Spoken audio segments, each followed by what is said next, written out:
আসসালামু আলাইকুম ওয়া রাহমাতুল্লাহি ওয়া বারাকাতুহু। বন্ধুদের সবাইকে জানাই আন্তরিক শুভেচ্ছা।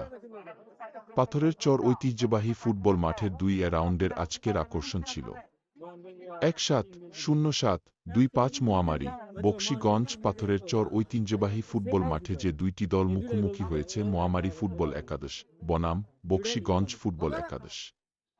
এই পড়ন্ত বিকালে আজকে খেলাটি দারুণ উপভোগ করার মতো একটি ম্যাচ ছিল।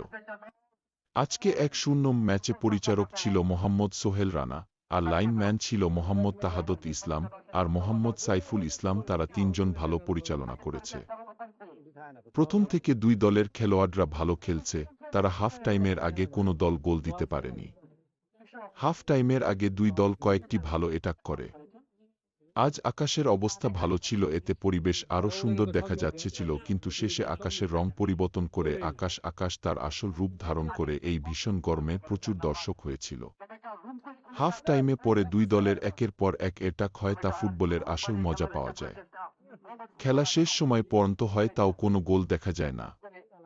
অতিরিক্ত সময়ে এসে একটি গোল হয়, সেটি দেয় বকশীগঞ্জ ফুটবল একাদশ, তাতে তারা ম্যাচটি জিতে যায়। উক্ত ভিডিও দেখার জন্য আপনাদের অনেক ধন্যবাদ।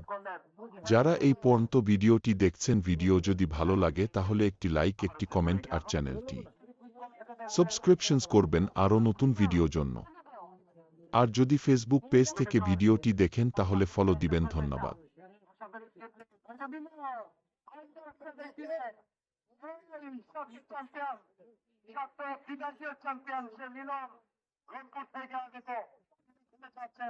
আজকের এই ঐতিহ্যবাহী পাথরের চর মাঠে ১৪ পাস করেছেন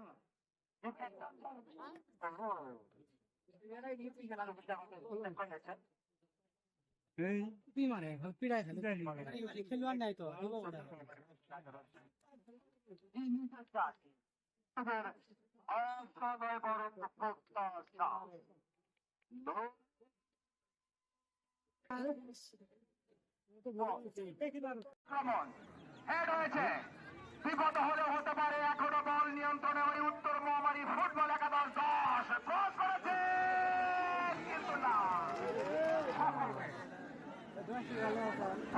থ্যাংক ইউ এ লট। ধারাভাষ্যকার একাব্বর হোসেন ভাই, আপনাকে সুপ্রিয় দর্শকের শ্রদ্ধামণ্ডলী,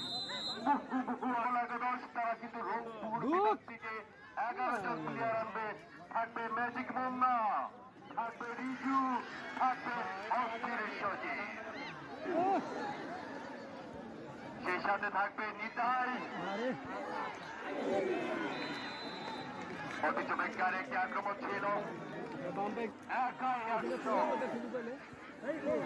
সেই সাথে কনফার্মেশন বিপক্ষ থেকে চমৎকার একটি আক্রমণ। এবারে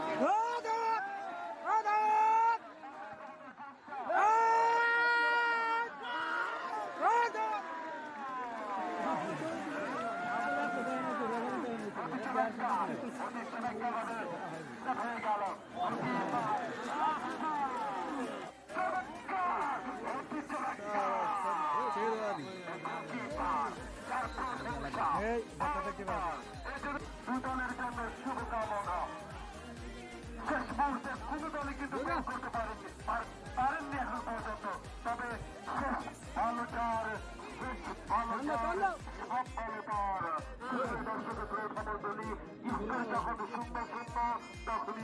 মাইক্রোফোন থেকে বিদায়ের পালা। বিদায় নিচ্ছি আপনাদের কাছ থেকে আমি এম এ আব্দুল সালাম বিন্দু। আল্লাহ হাফেজ। এবং আমার তাই বেকারে ফিরবো, কেননা সময় অতি অল্প। মাঠে প্রবেশ করবে না, শুধু ১১ জন খেলোয়াড় মাঠে থাকবে এবং পরিচালক ৩ জন মাঠে থাকবে। দয়া করে কেউ মাঠে প্রবেশ করবেন না। আর কমিটি বিন্দু হতে কোন দর্শক বা কমিটি বিন্দু খেলা